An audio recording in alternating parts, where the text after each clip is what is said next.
Cara mengisi kuesioner Sensus Penduduk 2020. Kuesioner Sensus Penduduk 2020 disebut dengan kuesioner SP 2020 C1.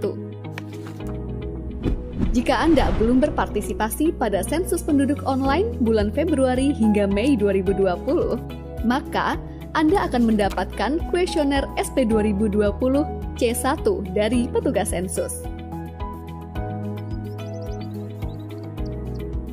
Jika sudah mengisi sensus penduduk online secara lengkap, maka Anda tidak perlu mengisi SP 2020 C1 kembali.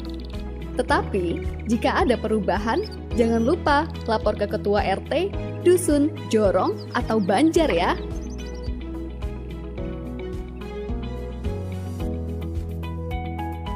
Kami akan mengilustrasikan tata cara pengisian kuesioner Sensus Penduduk 2020 atau SP 2020 C1.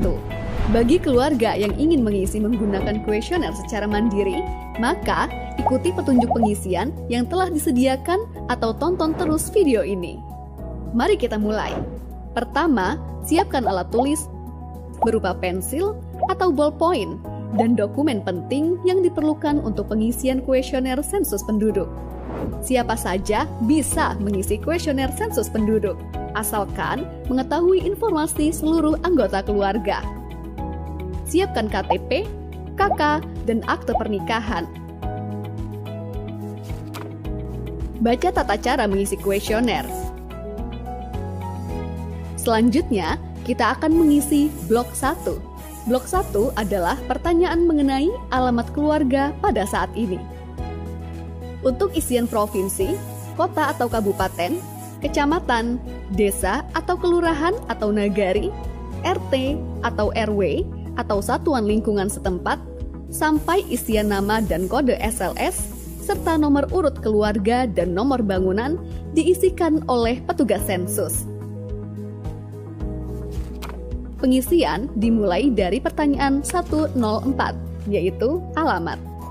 Isikan alamat lengkap saat ini, nama kepala keluarga, jumlah anggota keluarga, dan anggota keluarga yang bisa dihubungi. Blok 2. Keterangan petugas akan diisikan oleh petugas sensus. Selanjutnya, lanjutkan pengisian ke blok 3, data perumahan tempat tinggal. Bagian ini hanya diisikan sekali untuk setiap keluarga. Isikan status kepemilikan rumah yang Anda tempati saat ini. Isikan listrik yang Anda gunakan di rumah. Isikan sumber air minum utama yang digunakan oleh keluarga Anda. Apakah air kemasan atau isi ulang? Ledeng, pompa atau sumur bor, sumur, mata air, sungai atau danau, air hujan, atau lainnya. Isikan keterangan fasilitas jamban atau tempat buang air besar dan septic tank di tempat tinggal Anda. Isikan jenis lantai terluas di tempat tinggal Anda. Apakah keramik atau marmer atau granit, ubin atau tegel atau teraso, semen, kayu atau papan, bambu, tanah, atau lainnya. Selanjutnya, kita beralih ke blok 4. Blok 4 diisikan untuk setiap anggota keluarga. Jadi, kalau di rumah ada 3 orang, maka ada 3 blok 4 yang terisi. Isikan keterangan dari masing-masing individu. Pengisian dilakukan secara berurutan, satu persatu, dimulai dari kepala keluarga, lalu dilanjutkan ke istri, anak, dan anggota keluarga yang lain apabila ada. Kami akan mengilustrasikan pengisian. Isikan nama lengkap Anda sesuai KK atau KTP dengan menggunakan huruf kapital. Berikan tanda centang pada isian jenis kelamin. Isikan nomor induk kependudukan Anda. Apabila NIK ada, lanjut ke pertanyaan 404. Bila NIK tidak ada, berikan centang pada salah satu alasan pada isian 403B di bawah. Selanjutnya, apabila alamat tempat tinggal Anda sekarang sesuai dengan tertulis pada KK, beri tanda centang pada kotak Ya. Dan apabila alamatnya berbeda, beri tanda centang pada kotak tidak. Isikan tempat lahir Anda sesuai dengan provinsi dan kabupaten atau kota kelahiran. Apabila tempat lahir Anda di luar negeri, isikan negaranya. Selanjutnya, apabila tanggal lahir Anda sesuai dengan yang tertulis di KK, beri tanda centang pada kotak ya. Dan apabila tanggalnya berbeda atau Anda tidak memiliki KK atau KTP, beri tanda centang pada kotak tidak. Isikan tanggal, bulan, tahun lahir, dan umur Anda saat ini. Selanjutnya, apakah Anda memiliki akta kelahiran dari kantor catatan sipil? Beri tanda centang pada kotak yang disediakan sesuai dengan jawaban Anda.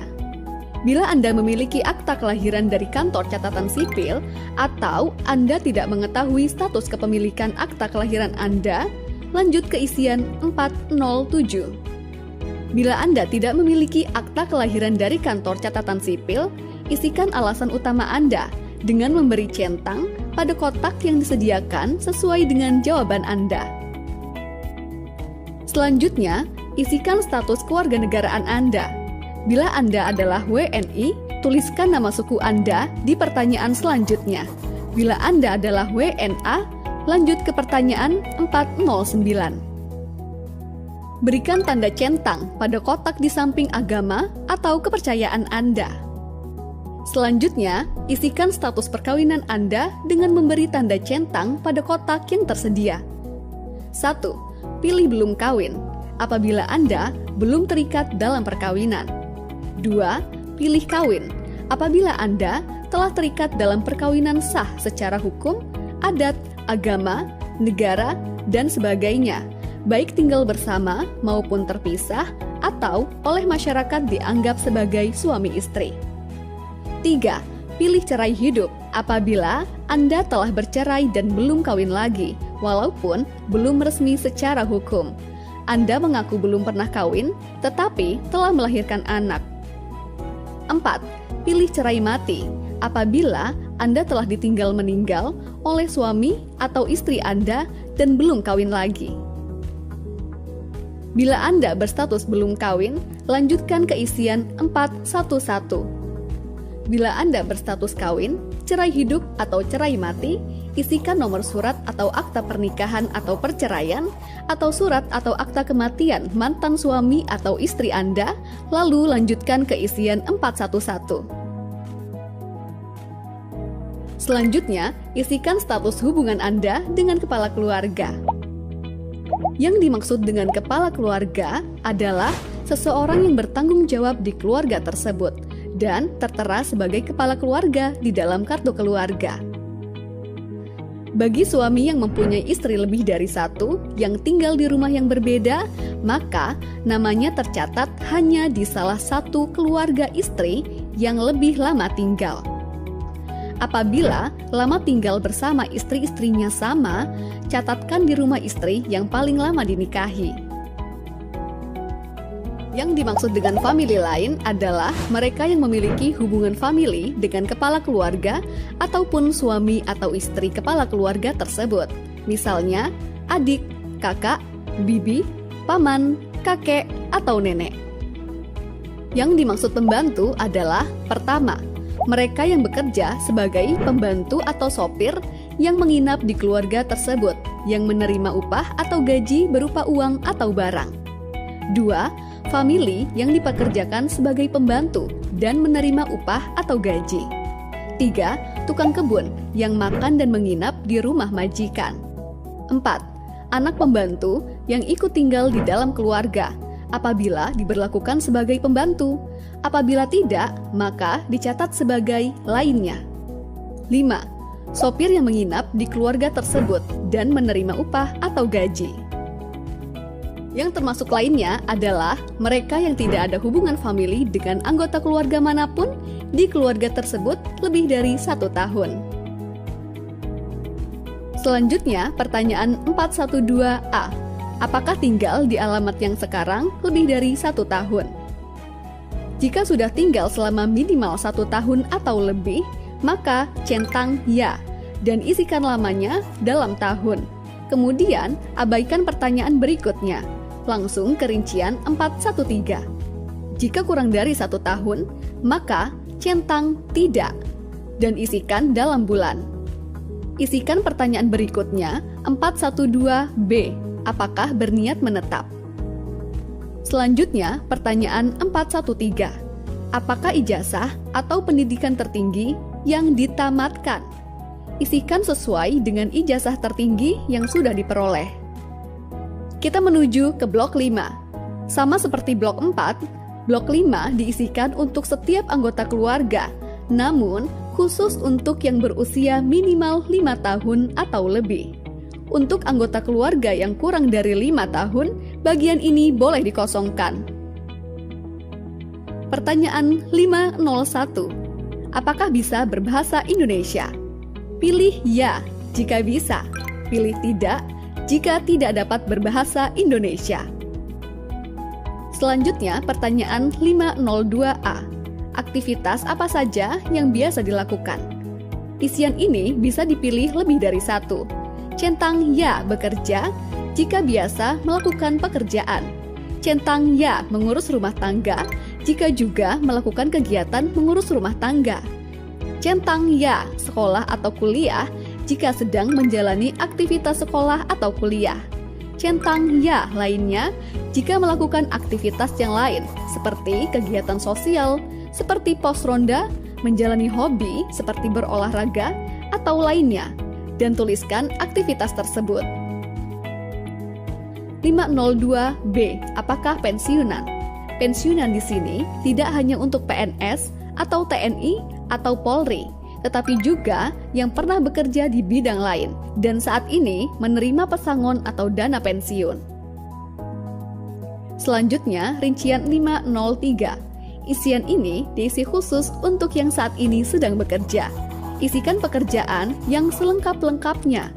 Berikut contoh pengisiannya. Isikan juga status dalam pekerjaan. Apakah berusaha sendiri atau dengan dibantu pekerja yang tidak dibayar? Apakah berusaha dan dibantu pekerja yang dibayar? Apakah sebagai buruh, atau karyawan, atau pegawai, atau pekerja yang dibayar? Atau apakah pekerja yang tidak dibayar atau pekerja keluarga?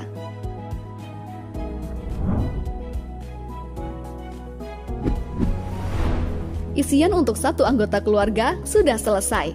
Ulangi pengisian untuk anggota keluarga yang lainnya pada lembar halaman berikutnya. Jika seluruh anggota keluarga sudah terisi dengan lengkap, periksa kembali isian dan simpan baik-baik. Selanjutnya, kembalikan kuesioner ini pada petugas sensus, atau ketua, atau pengurus RT, atau dusun, atau jorong, atau banjar. Mudah bukan? Pengisian kuesioner sensus penduduk bisa dilakukan mulai tanggal 1 September sampai 30 September 2020. Mari berpartisipasi langsung menentukan masa depan Indonesia dengan bersama kami mencatat Indonesia.